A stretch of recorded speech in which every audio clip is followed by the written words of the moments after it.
Name, you realize your sunglasses are on upside down? So on a scale of 0 to 10, with 0 being you're completely sober and 10 being you're pass out puking drunk, where do you think you're at?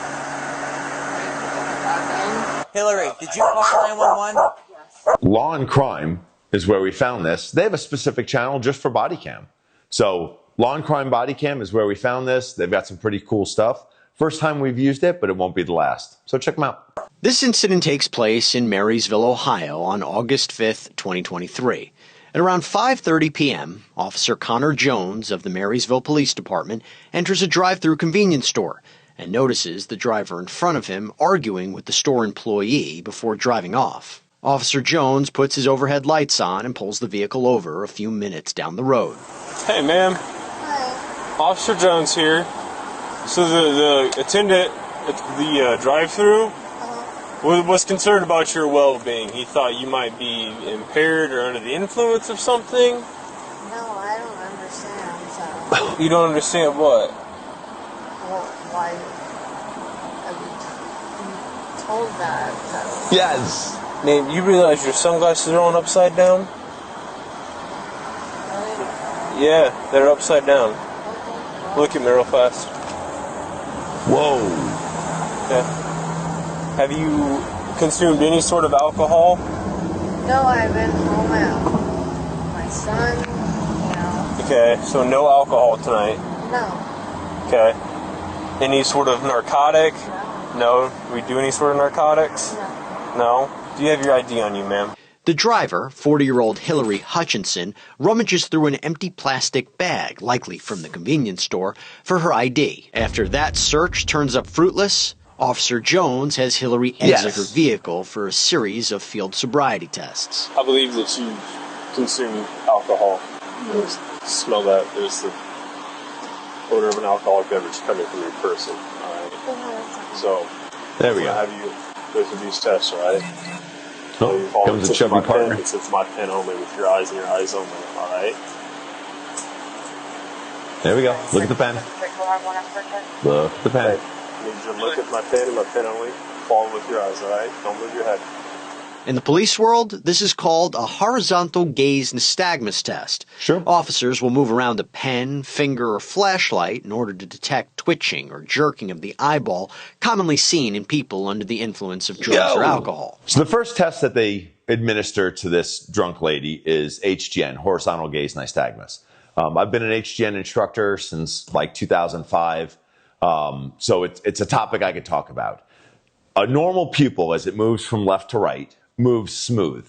We used to use the example of a pool cue going down a pool table or a windshield wiper on a wet windshield. When someone's impaired, either by alcohol, by a different central nervous system depressant, something like a dissociative anesthetic like ketamine or PCP, or inhalants, like if they're huffing gasoline or laughing gas or anything like that, what it does is it makes the pupil, instead of moving smooth, it moves very jerky. And it's a jerk, like a windshield on a windshield wiper on a dry windshield. So that's the example that we used to use. So that's what they're looking for. So as they're moving that pen from left to right horizontally, they're looking for nystagmus, or the involuntary jerking of the eye. So that's what they're looking for. It's a great test. It's incredibly accurate for people that are impaired. After finishing that test up, Officer Jones attempts to conduct 2 more physical tests on Hillary, but a misunderstanding and an injury might get in the way. Like I explained to you, there was odor of an alcoholic beverage coming from your person. Okay, there at the drive-thru, I pulled up. He said, "I believe she's intoxicated. You need to go check on her." Okay, I'll talk to you. I asked for your ID twice. You spent time digging around in a paper bag or some plastic bag. Weren't able to follow simple commands. Okay. I get that. All right. So that's why we're going through these tests, to ensure that you're safe and okay, that you can drive. Okay. Yeah, I literally like 2 seconds away. Don't care. Well, super common. Hey, I live right down the block. I can have someone come and pick me up. I just live right there. Things we hear all the time. I'm sure that wherever you live, if you are a consumer of alcohol, you know the closest place that you can re-up when you run out.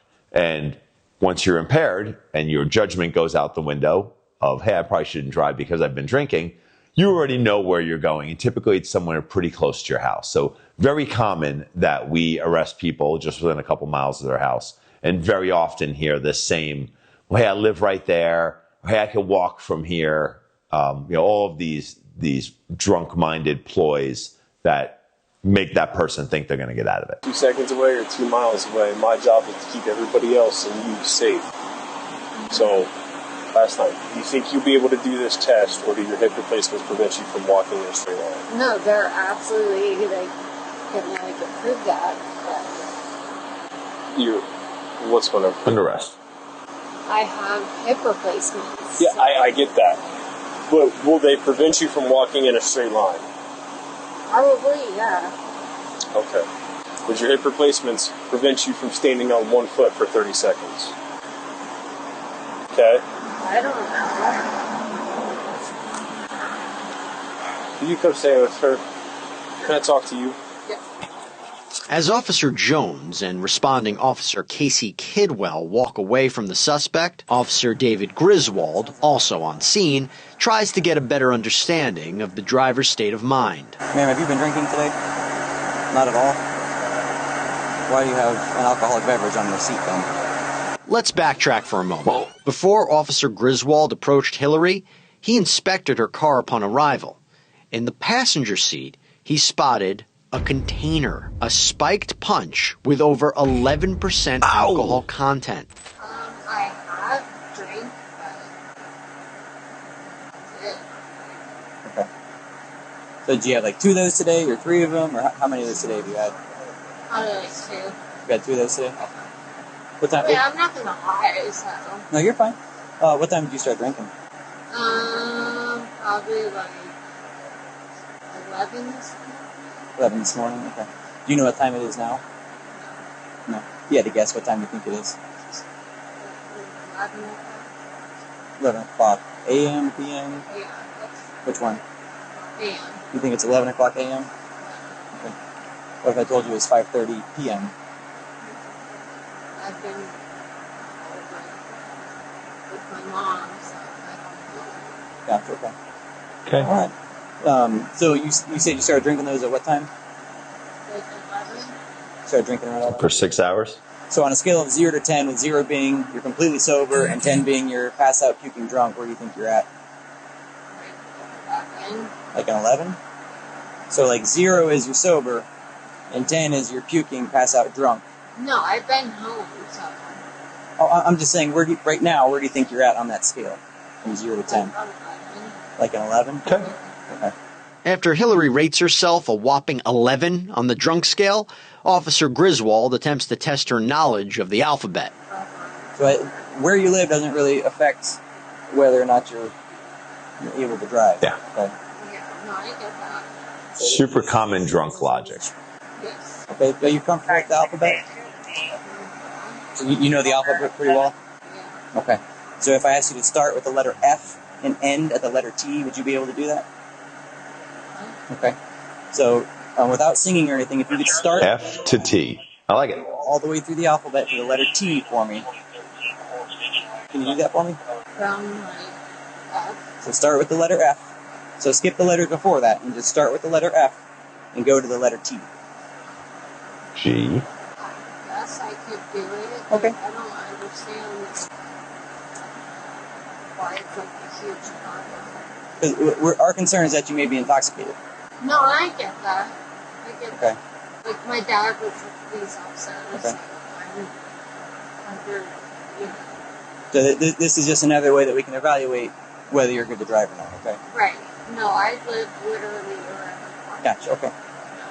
So are you willing to do the alphabet thing for me? Yep.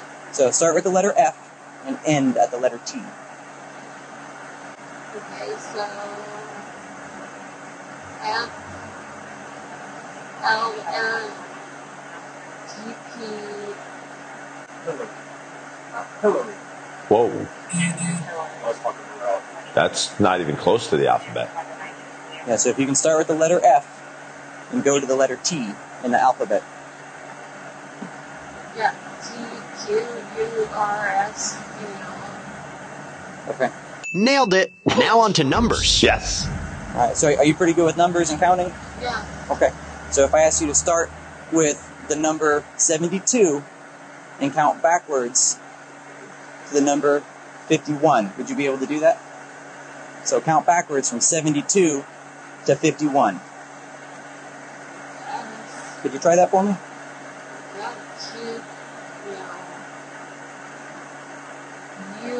U-R-S-T-I-V. So you're doing letters. I'm asking for numbers. So start at 72, Wow. the number 72. So there are tests that are standardized. So the standardized field sobriety test battery is HGN, the walk and turn, and one leg stand. So those are the three that are standardized. There's a whole bunch of tests that aren't standardized. Romberg modified is one of them. Finger to nose is another. And the counting or alphabet is another one. So these were both administered correctly. Hey, pick a letter, go forward in the alphabet to another letter, and then say, hey, recite that without singing. The number test, pick two numbers, and then that one's a countdown. So we never ask someone to say the alphabet backwards. That's just that's a farce. That's never happened anywhere in modern law enforcement. But the counting, yeah, man, count backwards from 71 to 52. Like, that's pretty easy. Like 71, 70, 69, 68, 67, go down. Super easy. For someone that's impaired, that cognitive ability is impaired, and they can't do that. So it's a good test, but it's just not one of the ones that's standardized for everyone to use across the United States. And count backwards to the number 51. Can you try that for me? That would be the same thing. Could you try it? So say 72. And then 71, and then 70, 72. and it goes down. Good. So can we count backwards from that to 51? Probably Okay. not. You willing to give it a try? No? Nope. Let's switch over to the body camera of Officer Casey Kidwell. At this point, she just finished performing a second eye test on Hillary and gives her one more chance to redeem herself. All right, next one, what I want you to do, stay in the same position, okay? And what I want you to do is you're going to lean your head back when I tell you to begin. Or Romberg modified. Close your eyes. And what I want you to do is count to 30. All right, what you think is 30 seconds. Okay, so however you get to 30 seconds, doesn't matter how, when you think 30 seconds has passed, I want you to look at me and say stop. Do you understand? Do you understand? Okay, so when you're ready, go ahead and begin. So just like I instructed, all right? So when I tell you to begin, you're going to tilt your head back, close your eyes, all right? And when you think 30 seconds has passed, you're going to look at me and say stop. Do you understand? Yeah. Okay. You may begin when you're ready. Do you know what I instructed you? Yeah. What did I instruct you? To stay silent. Okay.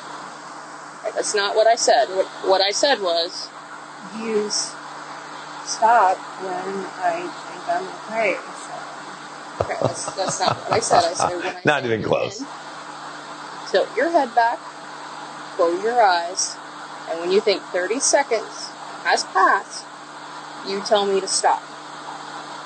Okay. Can you tell me those instructions again? What did I just tell you? Tell you when you stop. You're under arrest. That's What it. you do before that. Stop. After Hillary fails every field sobriety test, Officer Kidwell gives Officer Jones the cue to arrest her. All right, man, why don't you turn around, put your hands behind your back, you're under arrest for operating embarkation under the influence of other drugs or alcohol. I'm not sure. Yeah, little itty bitty wrist.